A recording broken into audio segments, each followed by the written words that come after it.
welcome back to the channel. It's Emily and we have a huge city update for you guys today. Literally everything in a natural area just changed completely. We've been prepping the city for the brand new LEGO Ideas AFrame cabin, which is coming soon, so I'm really excited to finally place that in the city. But also we have a working waterfall now and it looks so good. Ross has been hard at work at it and there's all these gears and motion. We've been spending quite a bit of time in the LEGO City room making a lot of progress, so I'm really excited to show you all of it. As we go through this video, please do leave me your comments down below and let me know what you think about all of this. We are always learning and we really appreciate your feedback and ideas. So we figured that the new LEGO Ideas AFrame cabin would look so good in this natural area of the LEGO City, so we've done a few things to get ready for it. First of all, we removed the Ninjago City and Ninjago City Garden sets from this corner of the LEGO City and placed them over into LEGO Purgatory. Next, we brought out a few more base plates just to fill out the rest of the table space here, and then we started marking which land regions would be where. So like, for example, these red bricks here are kind of like the edge of the beach, and that extends all the way down over here. We also brought in the motorized lighthouse because I figured it would look kind of nice on the edge. I'm not sure if it'll stay there yet, but for now I think it looks kind of okay. And then obviously these are going to be better later on. Like, I'm actually going to build out a nice rock wall, but for now this kind of just shows you what we're thinking in terms of like a cliff. And essentially what I'm aiming for with this, very similar to the hills over there, is I want to build up these green hills and then kind of have like the rock cliff kind of like this down and then the beach. But now I need to show you a little bit more about what Ross has been working on, because this is so cool, you guys. So Ross has taken on the task of building out a waterfall, and essentially what we're going to do is motorize this gear so it just spins non-stop. But there is an issue with it. If you look towards the front, like as the pieces are going along the edge, there's this huge gap there. So what we're thinking, instead of having these larger plates, is having like 2x8s and 1x8s just to close the gap a little bit more. So definitely stick around for that. I think it'll look a lot better. So now let's talk a little bit more in depth about where the new AFrame cabin is going to be placed in the LEGO City. So for the base of it here, we have this little like reference that we made. It's basically the same size as the base of it, excluding the little trees and side builds. And so what I'm thinking is kind of placing it at an angle in this area, because then it makes the bridge make a little bit more sense, because someone actually lives here. They're like accessing the well. I don't know what the deal is with the night, but we'll figure that out later. And so I'm thinking it'll be placed just about here. The hill will be built up a little bit more, so it won't be down that low. It'll be up probably something like this. And then there'll still be a little bit of greenery on this side before the rock cliff. So I think that that'll be the best place to put it. And just in case you were wondering, we have already built the AFrame cabin. The box here is empty, and we will be placing it into the LEGO City very, very soon. So please do subscribe if you haven't already. I love this set and I think you guys are gonna like it too. But for now, my main task is really just building up this hill a little bit more so that it actually has a place to live. Woo! Over the next 2 hours, what I was working on was building up the greenery on either side of the river. And something I didn't mention earlier was wanting to build up the greenery on this side so that I could continue to wall that way and just kind of make this look a little bit more complete by the end of hopefully this video. And typically how I build in the LEGO City is I take these individual base plates and I put them, somewhere else where it's easier to access, especially while Ross is working in this area on the waterfall.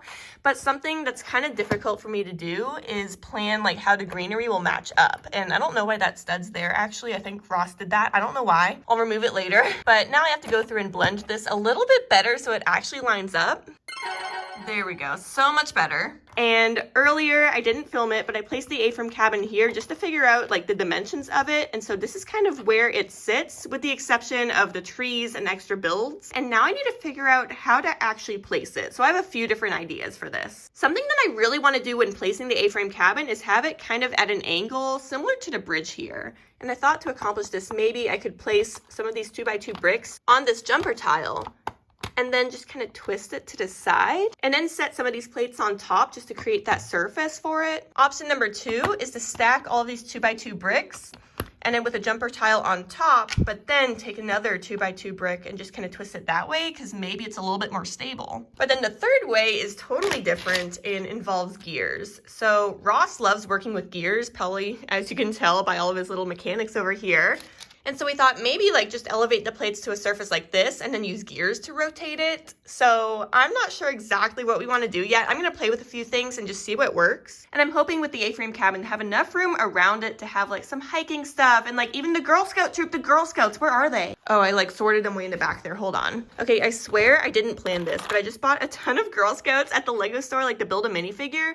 How cute would they be in the AFrame cabin? Oh my gosh, I didn't think about it, but that works out perfect. Okay, they're just gonna live there for now, but this would be perfect for them. Okay, anyways, yeah, so around the A-frame cabin area, I want to have like some room for like the Girl Scouts, like little benches and stuff, like up on top of this greenery. So I need to figure out how to make that happen. For now, I think I need to just start building around it a little bit more and then play with the plates and different methods on how to elevate the A-frame cabin. Okay, so I decided, at least for now, to just elevate all of the plates using these bricks underneath. And actually, after finishing all of this, I realized that I had these plates on top and then these plates, so it was like a double mills kind of situation, and it's a total waste of pieces. So I'll probably go back through and fix that. But I've also continued filling in the green areas to kind of make it blend a little bit more.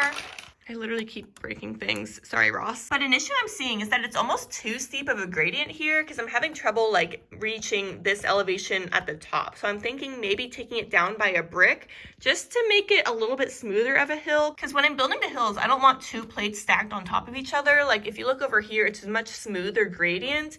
Whereas here it's so many chunks. And I know this video is mostly focusing on what's going on in the natural area of the Lego City, but there is something downtown that I want to show you guys as well. This video is sponsored by Factor. I think you all know by now that I am not the best chef. Ross is definitely the cook in the relationship, and with him going back into the office more often during the week, lunches on my own have been kind of a challenge. And that's why I've been relying a lot more on Factor recently. These are ready-to-eat meals that you just throw into the microwave for 2 minutes. It's literally so easy, even Ladybird can do it. It has significantly cut down on grocery trips and cooking, which has finally given me enough time to make some progress on the Lego City. And with me and Ross having different tastes in foods, like he loves a lot of hot sauce and spicy stuff, and my family's from New England, these are perfect when sharing a quick dinner together when our schedules are busier, because we each get to pick our own meals. Factor is now owned by HelloFresh, and I love switching between the two brands just depending on how busy our schedules are. Ross and I love HelloFresh when we're doing a cute little date night in, cooking together, but then Factor is perfect when the schedules just get crazy. And there's 34 chef-prepared options, including vegan, veggie, keto, and protein plus to choose from, which is great because Ross's sister's vegan and she likes to come up and steal our food, join us for dinner a few times a month. And with Factor, we're always sure to have something she's able to eat. Seriously, y'all, Factor has become my go-to lunch option. Like, the food is so yummy. Head to factor75.com or click the link down below and enter code Emmasaurus60 for 60% off your first Factor box. Again, that link is down below. Make sure to give Factor a try if you haven't already. And now back to the Lego. All right, so even though I was completely dreading it, I did redo this whole area here. I didn't want to take it apart because I just worked a ton on it, but I think it was worth it because the other one was a little bit too high, and this one makes the gradient look just so much better. We're actually running pretty low on 2x2 bricks, so I'll have to run to the Lego store pretty soon. At least there's that Bionicle gift with purchase coming up that I am really excited for, so I'll try to line it up with that. But the reason that I'm needing these 2x2 bricks is to elevate all of these plates in the Lego City for mills and just elevating the hills in general. And I'm running very low, which is why I'm using like 1x4 and 1x6 bricks. I don't think they're as stable, so I'm kind of worried about that, but for now it seems to be doing okay. All right, so unfortunately I didn't get as far as I wanted to today, but you can kind of see a little bit more progress with the hills back there. Neither of those were complete at the start of this video, so I'm really happy with the progress I made on these. However, you can kind of see the lines where the base plates are, so I need to blend them a little bit more, but I'll get to that later. I was also hoping we could make a little bit more progress on the wall for this video, but stay tuned because there'll be another video coming very soon and all of that will be complete. And my husband Ross was also in here working with me for quite a bit today, and you can kind of see the progress here too. Like, he switched out all of the plates. They were like this brownish color, like this nougaty color here, and he switched them out so now they're all blue, and we still need to put tiles over them, but for now I'm loving how this is looking, especially this area here. Like, that looks really good. I'm so excited to see how it kind of blends in with the wall kind of stretching out that way. We're going to be working a lot in the Lego City this week, just prepping for the A-frame cabin, which is going to live over there, and I'm really excited to show you guys what that'll look like soon, so definitely subscribe if you're new. Thanks everyone so much for watching, and I'll see you next time. Don't go chasing waterfalls. That's the only song I know about waterfalls. Sometimes it gets caught because I'm not good at making waterfalls. But I do my best at making waterfalls.